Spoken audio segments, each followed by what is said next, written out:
के यो भिडियो तपाईले सामाजिक सञ्जालमा कतै देख्नु भएको थियो?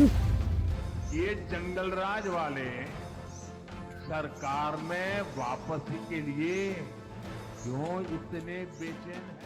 भाइरल भिडियोमा भारतीय प्रधानमन्त्री नरेन्द्र मोदीले आफ्नो सम्बोधनको दृश्य र नेपालका पुराना नेताहरूको तस्बिर जोडिएको छ। भिडियोमा मोदीले नेपाल के लोग र जंगलराज वाला जस्ता शब्द एकैपटक प्रयोग गरेको देखिन्छ।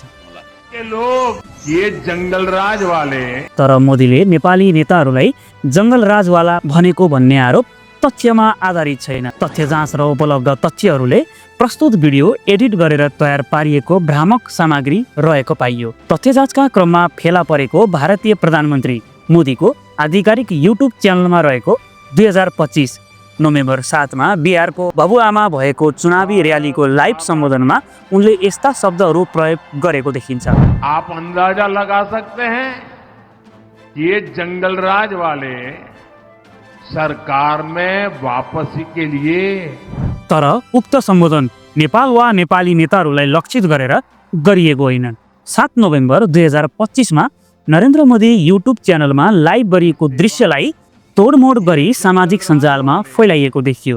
यो भिडियो भारतको बिहार स्थित भबुआमा आयोजित एक चुनावी र्यालीमा सहभागी भई कार्यक्रमलाई सम्बोधन गर्दा खिचिएको थियो। भिडियोको पुरा सन्दर्भ हेर्दा उनले भारतकै राष्ट्रिय जनता दल र भारतीय काङ्ग्रेसलाई लक्षित गर्दै उनीहरूको नीति कार्यशैलीमा बिहारलाई फेरि जंगलराजतर्फ लैजाने खतरा रहेको आरोप लगाएका हुन्। करिब 40 मिनेट 42 सेकेन्ड लामो उक्त लाइभ भिडियोको 13 मिनेट 46 सेकेन्डमा उनले भाइरल भिडियोमा देखिए जस्तै अभिव्यक्ति दिएका छन्। तर सो अभिव्यक्तिमा नेपालको कुनै पनि प्रसङ्ग उल्लेख गरिएको छैन। पुरा भिडियो अवलोकन गर्दा स्पष्ट हुन्छ कि उनले उक्त आरोप नेपालका नेताहरूमाथि होइन, भारतका राष्ट्रिय जनता दल र काङ्ग्रेसमाथि लगाएका हुन्।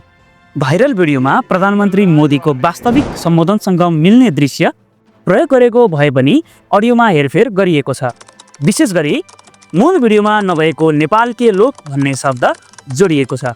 वास्तविक सम्बोधनमा रहेको जस्ता शब्द हटाइएको छ। वाक्यको अर्थ नै फरक पार्ने गरी सम्पादन गरिएको छ।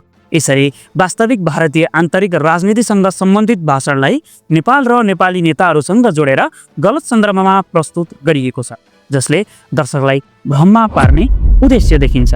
त्यसैले यो दाबी पूर्ण रूपमा भ्रामक छ। Ruju Fact Check, Fighting Against Misinformation.